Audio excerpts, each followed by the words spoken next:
सबसे पहले आप सभी को नमस्कार और प्रणाम। जो आप सभी ने कल वाली क्लास को इतना ज़्यादा सपोर्ट किया, इसके लिए आप सभी को सबसे पहले तहे दिल से बहुत-बहुत धन्यवाद। फ्रेंड्स, मैं अब आप लोगों के सामने एनसीईआरटी सीरीज़ प्रस्तुत कर रहा, जिसमें आप लोगों को 3000 प्लस एमसीक्यू क्वेश्चन और ओरिजिनल पीवाईक्यूज़ देखने को मिलेंगे। और मैंने 2 साल बीपीएससी टीआरई एग्ज़ाम के साथ समय बिताया है, उसके क्वेश्चन को समझा है, उसके पैटर्न को समझा है कि साइंस और मैथ में कहाँ से किस लेवल तक का क्वेश्चन पूछता है। तो कल वाली क्लास में आप लोगों को मैंने जो क्वेश्चन दिया था एमसीक्यू और असर्शन रीजन टाइप का बना के बहुत ही ज़्यादा आप लोगों को पसंद आई। तो ये फ्रेंड्स तभी पॉसिबल हो पाया है जो मैंने इतना लंबे समय तक बीपीएससी टीआरई एग्जाम के साथ समय बिताया है। तो देखिए ये क्लास जो होने वाली है आप लोगों का, जैसे कि प्राइमरी में 20 क्वेश्चन, 6 टू 8 में 8 प्रश्न, जीएस में 40 प्रश्न, सब्जेक्ट में 9-10 में 8 प्रश्न, जीएस में 80 प्रश्न जिसका साइंस सब्जेक्ट होगा। इसी तरह 11th में 8 प्रश्न जीएस में और 80 प्रश्न सब्जेक्ट में पूछा जाएगा। तो देखिए फ्रेंड्स, प्राइमरी वालों के लिए और जिनका भी जीएस सेक्शन है, इसके लिए आप लोगों को कंपल्सरी है एनसीईआरटी पढ़ना ही पढ़ना है। एनसीईआरटी के अलावा मतलब फर्दर आपको कहीं जाना पड़ेगा, परंतु आपका फर्स्ट प्रायोरिटी है एनसीईआरटी। अब रही बात जीएस सेक्शन, जिनका अदर सब्जेक्ट है और केवल जीएस के लिए पढ़ना चाहते हैं, तो वो केवल एनसीईआरटी पढ़ ले। एनसीईआरटी के अलावा कहीं से कुछ ना पढ़े, केवल पीवाईक्यू देख ले। पीवाईक्यू प्लस एनसीईआरटी, इतनी में ही आप लोगों का जो साइंस का जीएस सेक्शन में 8 नंबर है वो कवर हो जाएगा। और जो प्राइमरी वाले हैं उनको एनसीईआरटी 6 से 10 तक, परंतु कुछ टॉपिक एक्स्ट्रा है जो पूछा जाता है उसको पढ़ लेंगे, कवर अप हो जाएगा। तो देखिए फ्रेंड्स, आज का ये क्लास होने वाली है क्लास नंबर 2। और बहुत से आप लोगों ने सलाह दिया था कि मतलब एक वीडियो में एक से ज़्यादा चैप्टर को कवर अप करूं, तो क्लास नंबर 2 होने वाली है। और देखिए इसमें हम लोग आज के क्या पढ़ेंगे, चैप्टर नंबर 2 पढ़ेंगे वस्तुओं के समूह बनाना, और चैप्टर नंबर 3 पदार्थों का पृथक्करण। तो चैप्टर 2 और चैप्टर 3 आज की क्लास में हम लोग पढ़ेंगे। और सेम क्वेश्चन का पैटर्न है, 5 ऑप्शन एमसीक्यू वाला और असर्शन रीजन। मतलब आप लोगों के बीपीएससी के स्टैंडर्ड लेवल से सेट किया गया है और आप लोगों को कंफ्यूजन भी देखने को मिलेगा, क्योंकि बीपीएससी जो आप लोगों के टीआरई एग्जाम में क्वेश्चन एनसीईआरटी से उठाएगा, परंतु क्वेश्चन इस हिसाब से सेट करेगा जिसमें आप लोग कंफ्यूज हो जाओ। तो वो कंफ्यूजन मैं आप लोगों को देने की कोशिश करूंगा। तो देखिए क्लास 6 साइंस का चैप्टर 2 वस्तुओं के समूह बनाना। देखिए बहुत ही ज्यादा इंपॉर्टेंट चैप्टर नहीं है और बहुत कम चांसेस है कि इससे क्वेश्चन पूछा जाएगा। तो इस चैप्टर से आज मैं केवल आप लोगों को 5 प्रश्न लेकर आया हूं। इससे पहले हम लोगों ने 15 प्रश्न किया था, 3000 प्लस क्वेश्चन का ये सीरीज चल रहा। तो क्लास 2 में क्वेश्चन नंबर 16, धातुएं सामान्यतः चमकीली होती हैं। जी हाँ बिल्कुल, जो मेटल्स होते हैं वो चमकीले होते हैं क्योंकि धातुओं की सतह प्रकाश को परावर्तित करती है। जी हाँ बिल्कुल, कथन भी सही और कारण भी सही। ए और आर दोनों सही है तथा आर ए की सही व्याख्या है। देख लीजिए क्वेश्चन कितने स्टैंडर्ड लेवल का सेट करके लाया हूं। और फ्रेंड्स देखिए, जैसे मेटल्स नॉन मेटल्स है, चाहूँ तो मैं आप लोगों को यहीं पर ब्रीफ में पढ़ाऊं कि मेटल की क्या क्या प्रॉपर्टी होती है, फिर नॉन मेटल की। परंतु हम लोग एनसीईआरटी पढ़ रहे हैं तो एक सीक्वेंस में ले चलेंगे। अगर क्लास 6 की एनसीईआरटी पढ़ रहे हैं तो इसी के स्टैंडर्ड हिसाब से ले चलेंगे। जैसे कि अभी आपको क्लास 8th में फिर 10th में देखने को मिलेगा मेटल एंड नॉन मेटल, तो वहां पर हम लोग एकदम ब्रीफ में डिटेल्स में पढ़ेंगे कि इसकी और भी अलग अलग क्या प्रॉपर्टी है, फिर एसिड से कैसा रिएक्शन, बेस से कैसा रिएक्शन करेगा। तो मुझे नहीं लगता कि इसके डीपली सारी प्रॉपर्टीज को क्लास 6 की एनसीईआरटी में बताने की जरूरत है। तो इसीलिए मैं एकदम ब्रीफ में नहीं जाऊंगा। जैसे जैसे क्लासेस आगे चलेंगी 6th 7th 8th, तो वैसे वैसे हम लोग सेशन को डीप में लेते चलेंगे, ताकि हर एक टॉपिक से सारी कॉन्सेप्चुअल क्लियरिटी हो जाए और उसके इर्द गिर्द जो भी क्वेश्चन आए बन जाए। तो फिलहाल इसका सही आंसर है ए। देखिए यहाँ पर एनसीईआरटी में दे रखा है, लोहा, तांबा, एल्युमिनियम तथा सोना धातुओं के उदाहरण है। कुछ धातुएं बहुधा अपनी चमक खो देती हैं। देखिए जैसे बहुत सी धातुएं अपनी चमक खो देती हैं, कॉपर हो गया और आयरन हो गया, इनको खुले वायु में रखेंगे अपनी चमक खो देंगी, क्योंकि ये ऑक्सीजन के साथ ऑक्सीकृत होकर रस्ट बनाती हैं। तो जो मेटल्स होते हैं अपनी चमक खोते हैं रस्टिंग की वजह से, जंग लगने के कारण। क्वेश्चन नंबर 17, निम्न में से कौन सा पदार्थ पारभासी है? तो देखिए फ्रेंड्स, तीन टाइप के पदार्थ होते हैं, एक होता है ट्रांसपेरेंट, एक होता है ट्रांसलूसेंट और एक होता है ओपेक। तो साफ कांच, जो साफ कांच होता है, जैसे कि ये मेरा लेंस है चश्मे में, इससे साफ ग्लास है, मैं इससे एक तरफ से दूसरी तरफ देख पा रहा हूं, तो सारी लाइट को पार कर देगा अपने से, तो इसको बोलते हैं ट्रांसपेरेंट।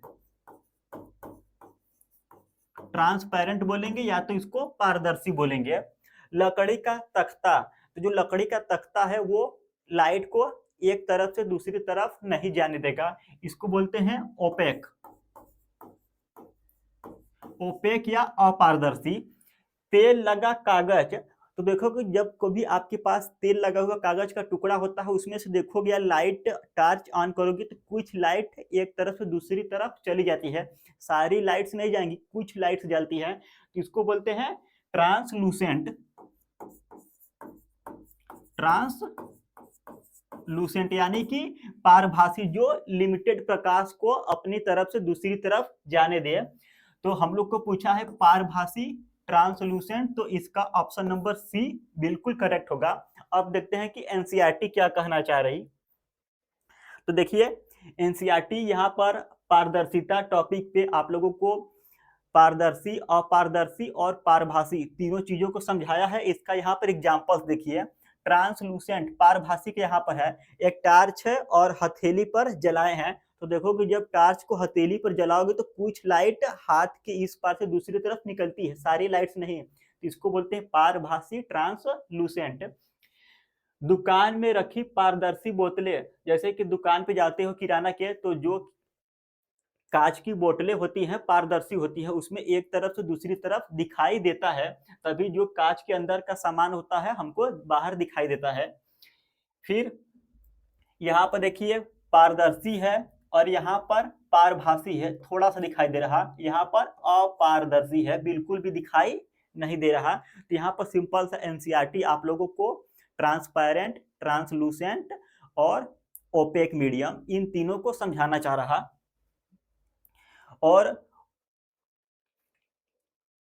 अगला प्रश्न, लकड़ी जल में तैरती है क्योंकि लकड़ी का घनत्व जल से कम होता है। जी हाँ, बिल्कुल, लकड़ी जल में तैरती है और हर एक वस्तु जल में तैरेगी जिसका घनत्व जल से कम होगा।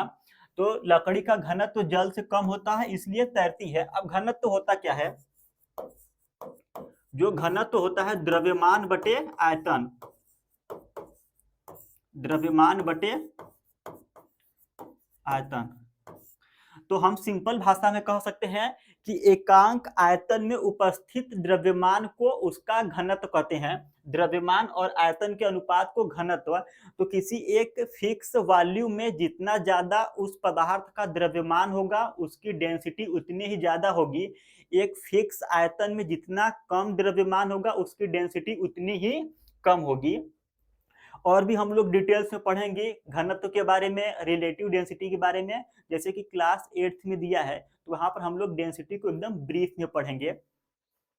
तो फिलहाल यहाँ पर ए और आर दोनों सही है तथा आर ए की सही व्याख्या है, ऑप्शन ए बिल्कुल करेक्ट है। और आप लोग कमेंट सेक्शन में कमेंट करके बताइए कि घनत्व का यूनिट क्या होता है। वस्तुएं जल में तैर अथवा डूब सकती हैं, तो देखिए यहाँ पर क्लास 6 की एनसीईआरटी है, एकदम बेसिक सा है, तो एकदम बेसिक चीजों को आराम से समझाया गया है, तो इसीलिए हम लोग भी इस क्लास को बहुत डीप नहीं ले चलेंगे। बहुत लोगों को ये क्लास बहुत ही आसान लग रहा होगा, एकदम सरफेस लेवल पर लगेगा, क्योंकि हम लोग पढ़ रहे हैं क्लास 6 की एनसीईआरटी। तो धीरे धीरे क्लासेस को ले चलेंगे, जैसे 7th 8th में जाएंगे बहुत ही डीप में ले चलेंगे। मैं बार बार बोल रहा कि जैसे ही हम लोग क्लास 7th नहीं क्लास 8th में जाएंगे, वहां से हर एक ऑप्शन को, हर एक टॉपिक को ब्रीफ में ले चलेंगे, क्योंकि मैक्सिमम नंबर ऑफ क्वेश्चन जो आपको बीपीएससी टीआरई एग्जाम में देखने को मिलेंगे क्लास 8th, क्लास 9th और क्लास 10th। तो इन तीनों क्लासेस में हर एक टॉपिक को ब्रीफ में ले चलेंगे और उस टॉपिक से मिलता जुलता जो भी चीज रहेगा उसको भी हम लोग साथ में उसी टॉपिक में कलेक्ट कर ले, ताकि जो चीजें एनसीईआरटी से बाहर है उसको भी हम लोग उसी में कवर अप करके पढ़ ले। और इसका पीडीएफ भी आप लोगों को टेलीग्राम पे मिल जाएगा, तो टेलीग्राम अवश्य सब्सक्राइब करें। वर्गीकरण का मुख्य उद्देश्य क्या है? तो देखिए यहाँ पर वर्गीकरण का ये पूछा जा रहा है सब्सटेंस यानी वस्तुओं के बारे में। तो वर्गीकरण का मुख्य उद्देश्य वस्तुओं का रंग जानना, समान गुणों वाली वस्तुओं को समूहों में रखना, केवल धातुओं को अलग करना। अब देखिए फ्रेंड्स, यहाँ पे क्वेश्चन का लेवल देखिए, आप कहीं पर भी पूरे यूट्यूब पे घूम के आ जाओ, अगर क्लास 6 की एनसीईआरटी में इतने स्टैंडर्ड लेवल का एमसीक्यू सेट करके मिलेगा तो बताना मुझे। मुझे तो उम्मीद नहीं है कि इतना स्टैंडर्ड लेवल का कहीं सेट हुआ होगा, क्योंकि एकदम मैंने बहुत मेहनत करके क्वेश्चन आप लोगों को सेट कर रहा, ताकि हर प्रश्न में आप लोगों को उलझा सकूँ। तो फिलहाल देखिए वर्गीकरण का जो मुख्य उद्देश्य होता है, यहाँ पर वस्तुओं का बात हो रहा, तो वस्तुओं का रंग जानने के लिए नहीं। जैसे कि आप हमारे पास एक प्लास्टिक का टुकड़ा है और एक कागज का टुकड़ा है, दोनों को रेड कलर कर दो तो दोनों एक प्रकार का नहीं हो जाएगा, दोनों की प्रॉपर्टी अलग है। एक प्लास्टिक है और एक लोहे का है, एक नॉन मेटल और एक मेटल है, तो उनको रंगों के आधार पर अलग करना हमारी प्रायोरिटी नहीं होती।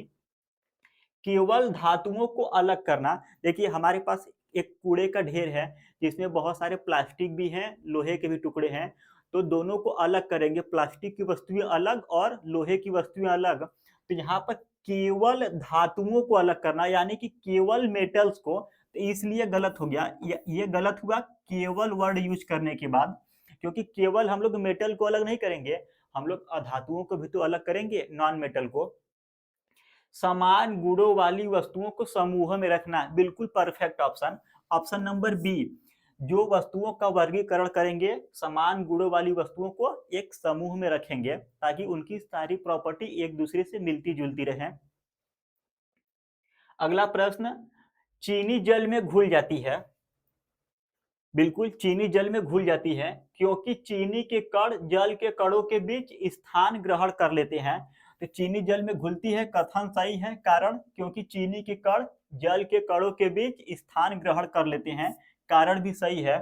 ए और आर दोनों सही है तथा आर एक ही सही व्याख्या है। Option number A will be correct. यहां से हम लोग का शुरू होगा चैप्टर नंबर 3।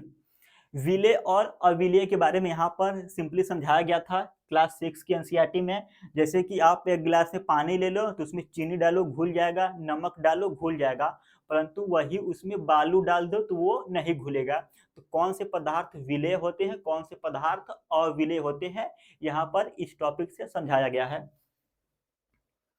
अगला चैप्टर नंबर 3 है पदार्थों का पृथक्करण। तो इसमें हम लोग पढ़ेंगे मंथन, संघनन, निस्तारण, वाष्पन, निस्यंदन, हस्तचयन विधि, संतृप्त विलयन, अवसादन, चालन, विलयन, थ्रेसिंग और निष्पावन। इतने टॉपिक को हम लोग चैप्टर 3 में पढ़ेंगे, पदार्थों का पृथक्करण। और ये चैप्टर इंपॉर्टेंट है, जीएस वाले सेक्शन के लिए मोस्ट इंपॉर्टेंट है, यहां से प्रश्न पूछे जाएंगे। तो प्रश्न नंबर 21, अभिकथन ए, हाथ से चुनना केवल ठोस ठोस मिश्रण के लिए उपयुक्त है। जी हाँ बिल्कुल, जो हम लोग हाथ से चुनाई करेंगे यानी कि चुनेंगे केवल ठोस पदार्थों को, तो अभिकथन ये बिल्कुल करेक्ट है। कारण, इस विधि में अशुद्धियां आकार में बड़ी और स्पष्ट दिखाई देने वाली होती हैं। जी हाँ बिल्कुल, जब हम हाथ से पकड़ेंगे तो अशुद्धियां आकार में बड़ी और स्पष्ट दिखाई देने वाली होती हैं। तो ए और आर दोनों सही है तथा आर एक ही सही व्याख्या है। अब एनसीईआरटी क्या कह रहा उसको हम लोग देखते हैं। तो पृथक्करण की विधियां, पहला विधि है हस्तचयन। हस्तचयन विधि में देख लीजिए, जैसे अनाज के कणों में गिट्टी बालू मिला हुआ है तो दोनों कण बड़े हैं, उसको हम लोग अनाज में से छोटे छोटे जो कंकड़ पत्थर रहते हैं उसको हाथों से बीन कर अलग करते हैं, इस विधि को बोलते हैं हस्तचयन विधि, अनाज में से कंकड़ पत्थर को अलग करना। अगला प्रश्न, निम्न में से किस विधि द्वारा पानी में घुला नमक प्राप्त किया जा सकता है। तो देखिए पानी में घुला नमक, एक होता है अवसादन और एक होता है निस्यंदन फिल्ट्रेशन, इन दोनों से नहीं।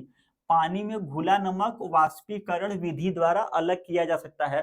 जैसे कि ये मेरे पास ग्लास है, इस ग्लास में पानी और नमक घुला हुआ है, तो जब हमको केवल नमक को प्राप्त करना है, पानी को अलग, तो केवल एक ही विधि है, उस पानी को गर्म करूँ, पानी वाष्प के रूप में बाहर हो जाएगा और नमक नीचे तली में बैठ जाएगा, तो वाष्पीकरण विधि द्वारा।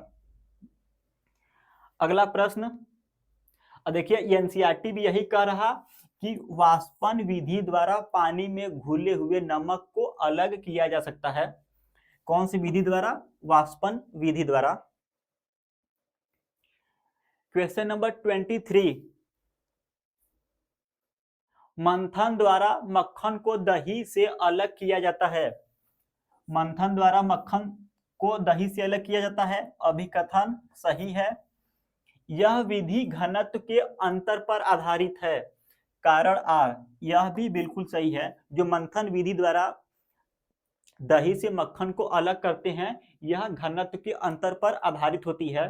फिर से मैं कहूंगा फ्रेंड्स, देखिए मैंने कितने अच्छे लेवल का और अपनी पूरा मेहनत लगा दिया है कि क्लास 6 को बीपीएससी के हिसाब से सेट करने में। आप लोग देख पा रहे होंगे कि मैंने क्लास 6 की एनसीईआरटी को कितने टॉप लेवल का एमसीक्यू बनाया है। और अगर आपको मेरी मेहनत पसंद आ रही हो, चैनल के माध्यम से चैनल पर जुड़ जाइए, चैनल को सब्सक्राइब कर लीजिए, हो सके तो अपने टीआरई 4 के दोस्तों के साथ शेयर कर दीजिए। क्योंकि देखिए जब वीडियो पे थोड़ा व्यू जाएगा ना, तो मेरे अंदर भी एक मोटिवेशन आएगा कि मैं डट कर काम करूं और आप लोगों को टीआरई 4 में जो सफलता दिलाने में मुझसे जितना भी हेल्प हो सके मैं वो कर लूं। देखो मैं अकेला हूं, तो मैं हर एक टॉपिक को, हर एक सब्जेक्ट को नहीं कवर करूंगा। अगर मैं मैथ और साइंस पकड़ूंगा तो एकदम अपना 100% दूंगा, ताकि वहां पर कोई भी कमी ना रह जाए आप लोगों के लिए। तो यहाँ पर ए और आर दोनों सही है तथा आर ए की सही व्याख्या है। अब हम लोग देखते हैं एनसीईआरटी क्या कहना चाह रही। देखिए एनसीईआरटी में दिया है कि दूध या दही का मंथन करके मक्खन निकाला जाता है। जब दही को हम लोग हांडी में फेंटते हैं, तो जो वसा के कण हैं, वसा के कण आपस में चिपकते हैं, आपस में चिपक जाएंगे। जब हम लोग हांडी में दही को फेंटेंगे तो वसा के कण आपस में चिपक कर मक्खन बनाएंगे और इसका घनत्व कम होता है जो मक्खन का, इसीलिए ये हांडी में ऊपर की तरफ आ जाएगा और हमको मक्खन प्राप्त हो जाएगा। मक्खन कुछ नहीं होता, बेसिकली वसा के कण होता है और वसा के कणों का जो घनत्व कम होता है और आपस में सभी कण घनत्व कम होने के कारण ऊपर पास में आएंगे और एक दूसरे से चिपक कर मक्खन का फॉर्मेशन कर देंगे और उसको हम ऊपर से आसानी से प्राप्त कर ले। नीचे द्रव रहेगा लिक्विड, उसका डेंसिटी ज्यादा, मक्खन का डेंसिटी कम, इसलिए द्रव के ऊपर हमारा जो मक्खन है वो तैरने लगेगा। फटकना मुख्यतः किस अंतर पर आधारित है? तो देखिए विनोइंग को हम लोग बोलते हैं ओसाना, पछोरना भी बोलते हैं, और इसको बोलते हैं हम लोग निष्पावन भी बोलते हैं।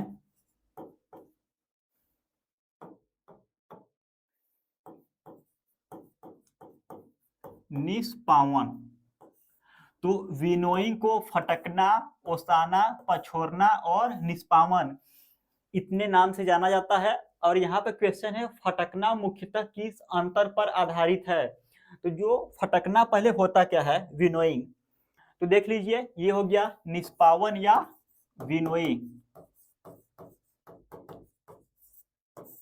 जैसे देख लीजिए जो अनाज में भूसी वगैरह मिला रहता है, तो अनाज से भूसी को अलग करने के लिए निष्पावन विधि का उपयोग करते हैं। इसमें देख पा रहे होंगे एक महिला है और एक सूप ली हुई है, उसमें अनाज के कण है और अनाज में भूसी मिली हुई है। तो ऊपर से अनाज को गिरा रही तो अनाज का घनत्व ज्यादा है, उसका वजन ज्यादा है, द्रव्यमान, इसीलिए वो अपने जगह पे नीचे गिर जा रहा।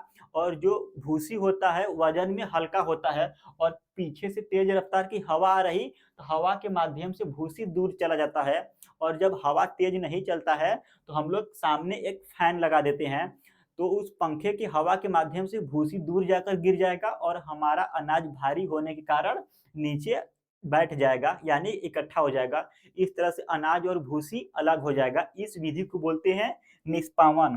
तो किस पर कार्य कर रही? भार और घनत्व पर, किस पर कार्य कर रही, साइज पर कार्य नहीं कर रहा, घुलनशीलता पर नहीं, भार और घनत्व पर। ऑप्शन बी बिल्कुल करेक्ट है। यहाँ पे क्वेश्चन है, निम्न में से किस मिश्रण को निस्यंदन विधि द्वारा पृथक नहीं किया जा सकता। तो देखिए फ्रेंड्स, जो नमक और पानी है, अभी हम लोगों ने पढ़ा नमक और पानी को अलग करने का केवल और केवल एक ही विधि है। वो कौन सा विधि है, वाष्पीकरण। वाष्पीकरण विधि है। तो नमक और पानी को केवल और केवल वाष्पीकरण विधि द्वारा अलग किया जाएगा, फिल्ट्रेशन विधि द्वारा नहीं। इसलिए ये गलत है और गलत वाला ही सही आंसर होगा। इसके साथ देखिए, रेत और पानी, इसको हम लोग अलग करेंगे सेडिमेंटेशन विधि द्वारा और डिकेनेशन विधि द्वारा, अवसादन और निस्तारण विधि द्वारा। चाक, पाउडर और पानी, इसको भी हम लोग अवसादन और निस्तारण विधि द्वारा अलग करेंगे। अब हम लोग समझेंगे अवसादन और निस्तारण विधि होता क्या है। तो देखिए यहाँ पर एक होता है अवसादन सेडिमेंटेशन,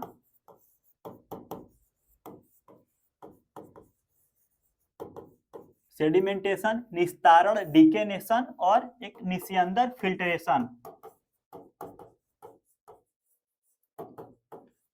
ठीक, तो देखिए अवसादन विधि वह होता है जैसे कि हमारे पास एक गिलास है, गिलास में पानी है और इस गिलास में हम लोग पानी वाले गिलास में बालू डाल दिए और पानी और बालू को मिला दो, तो देखोगे बालू जो है पानी में कुछ समय के लिए मिल जाएगा और इस बालू वाले पानी को छोड़ दोगे कुछ समय के लिए, तो क्या होगा, कुछ समय बाद बालू के जो कण हैं वो ग्लास की तली में नीचे बैठ जाएंगे, अवसादित हो जाएंगे। जैसा कि यहाँ पर एनसीईआरटी ने दिखाया है, मिट्टी एवं जल का मिश्रण, तो इसको कुछ समय के लिए रख दोगे तो मिट्टी नीचे तली में बैठ जाएगा, यहाँ पर दिख रहा, तो इसको बोलते हैं अवसादन। पानी साफ वाला ऊपर हो जाएगा, जो भी उसमें अशुद्धियां हैं, मिट्टी हो गया, बालू हो गया, वह नीचे तली में बैठ जाएगा, अवसादित हो जाएगा, इसको बोलते हैं अवसादन सेडिमेंटेशन। इसके साथ अब देखिए इसको अलग कैसे करेंगे, नीचे बालू या मिट्टी नीचे तली में बैठ गया, अब ऊपर साफ पानी है, तो इसको ऐसे ढार लो, ढारते नहीं है, धीरे धीरे ढार दो, तो पानी अलग हो जाएगा और जो नीचे मिट्टी या बालू है नीचे तली में बैठ जाएगा, तो इस विधि को बोलेंगे निस्तारण। पहले नीचे तली में बैठना अवसादन, फिर उसको ढारना मतलब उड़ेल देना, निस्तारण हो गया। तो ये दोनों विधि आपस में लिंक है, एक होता है अवसादन और एक होता है निस्तारण। तो इसमें ऐसी अशुद्धियों को दूर किया जाता है जो कुछ समय बाद नीचे तली में बैठ गया, और इसी से मिलता जुलता है हम लोगों का फिल्टरेशन यानी कि निस्यंदन भी। अभिकथन, छलनी का उपयोग विभिन्न आकार के कणों को अलग करने में किया जाता है। छलनी या इसको बोलते हैं चलनी, जिसे आटा चालते हैं।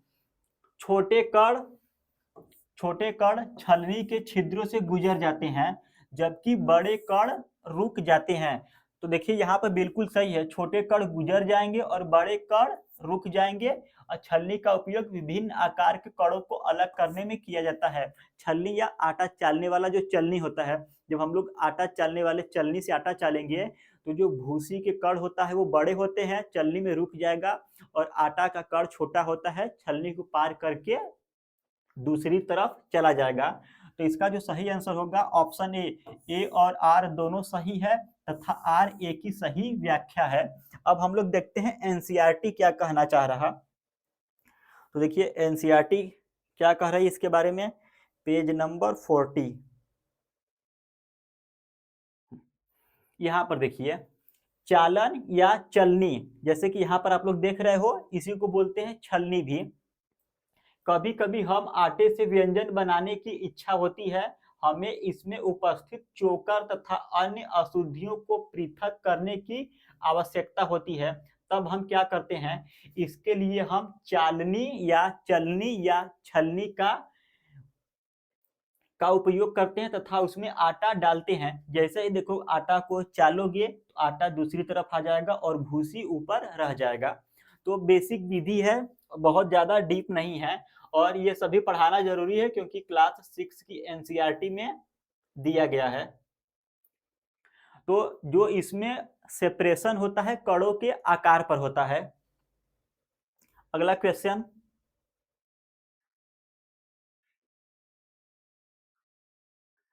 अवसादन और अपसारण का उपयोग किस प्रकार के मिश्रण के लिए किया जाता है? अवसादन हो गया सेडिमेंटेशन, अपसारण को बोलते हैं डीकेनेशन या इसी को बोलते हैं निस्तारण भी। देखिए, अब ये सब जो विधियां हैं अवसादन, निस्तारण, अपसारण, इसका आप लोगों को इंग्लिश नाम जानना बहुत ही ज्यादा जरूरी है। अगर आप लोग इंग्लिश नाम नहीं जानोगे वहीं पर बीपीएससी आप लोगों के साथ शब्दों में खेल जाएगा। जैसे कि जिसको अवसादन और निस्तारण पता है और अपसारण एनसीईआरटी में नहीं दिया है, तो क्या है कि निस्तारण को अपसारण भी बोला जाता है और वहीं पर आप लोगों का गेम खत्म हो जाएगा। इंग्लिश नाम पता रहेगा तो तुरंत समस्या सॉल्व हो जाएगी। तो जो अवसादन में हम लोगों ने नाम लिया कि बालू और पानी, चाक और पानी, मिट्टी और पानी, तो क्या हो गया इसमें? द्रव और द्रव नहीं, एक अघुलनशील ठोस और एक द्रव। जैसे द्रव हो गया पानी और अघुलनशील ठोस हो गया मिट्टी हो गया, बालू हो गया, चाक हो गया।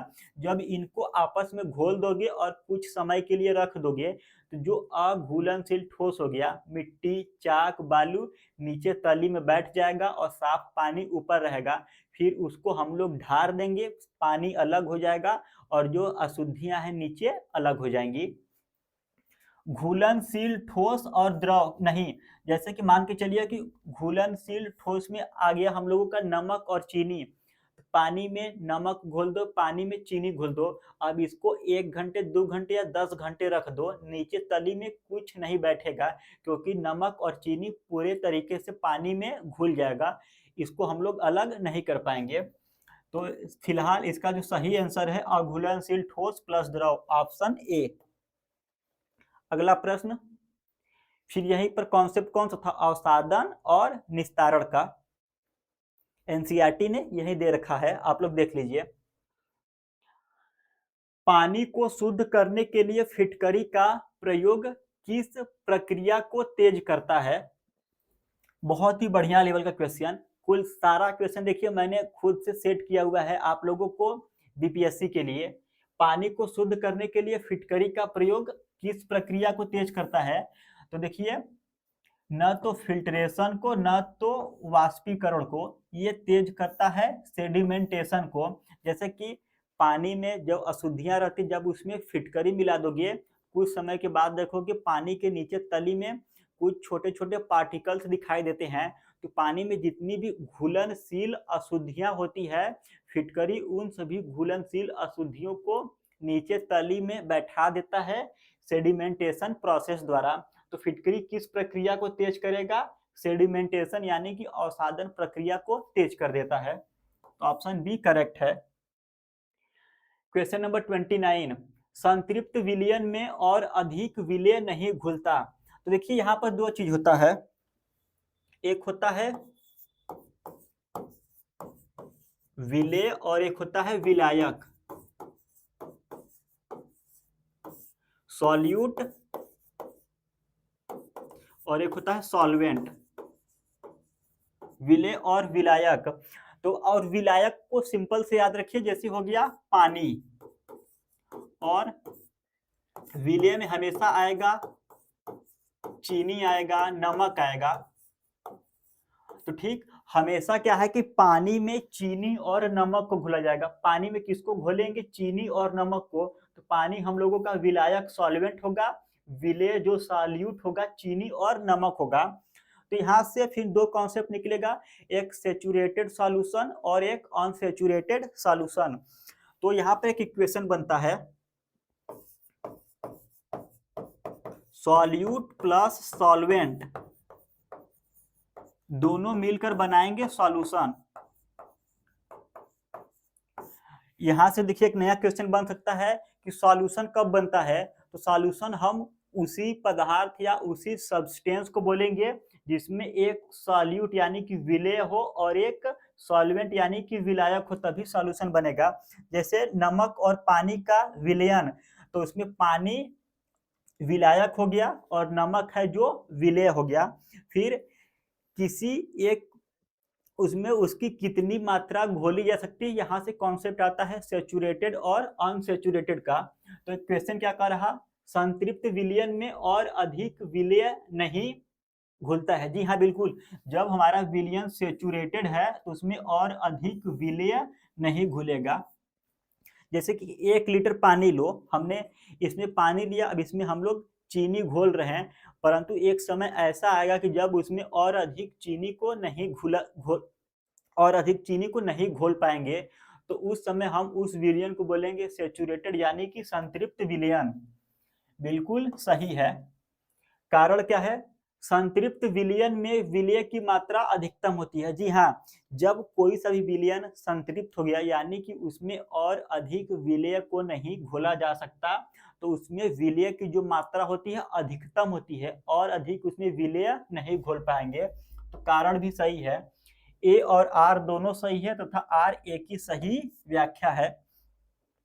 अब यहाँ पर फिर से देखिए, मेरा आप लोगों से एक प्रश्न है कि कोई सा विलयन संतृप्त है, क्या उसमें और अधिक विलेय को घोलने के लिए, ध्यान से, कोई सा भी सैचुरेटेड विलयन है उसमें और अधिक विलेय को घोलने के लिए क्या करना पड़ेगा? इसका जवाब आप लोग कमेंट करके बताइए। सैचुरेटेड विलयन में और अधिक विलेय को घोलने के लिए हमें सॉल्यूशन के साथ क्या करना पड़ेगा? फिर यहाँ पर कॉन्सेप्ट विलेय और विलायक का यहाँ पर एनसीईआरटी में दिया हुआ है, आप लोग इसको पढ़ सकते हैं। निम्न में कौन सा विलयन असंतृप्त है? अनसैचुरेटेड विलयन। तो असंतृप्त विलयन वही रहेगा जिसमें और अधिक नमक और चीनी को घोला जा सकता है, यानी कि और अधिक विलेय को उसमें घोला जा सकता है। तो जिसमें और विलेय घुल सकता है, असंतृप्त विलय यानी कि जिसमें और अधिक विलेय सॉल्यूट को घोला जा सकता है। ऑप्शन ए बिल्कुल करेक्ट, जिसमें और विलेय नहीं घुलता। जब और विलेय नहीं घुलेगा तो वो हो जाएगा सैचुरेटेड हो जाएगा। बी गलत, जिसमें विलेय दिखाई देता है गलत। तो फिलहाल इसका जो सही आंसर है ए। धान से भूसी को अलग करने की विधि है तो विनोइंग। यहाँ पर हम लोगों ने अभी इसको पढ़ा पीछे वाले क्वेश्चन में। अभिकथन ए, वाष्पीकरण से प्राप्त नमक शुद्ध होता है। वाष्पीकरण से प्राप्त नमक शुद्ध होता है।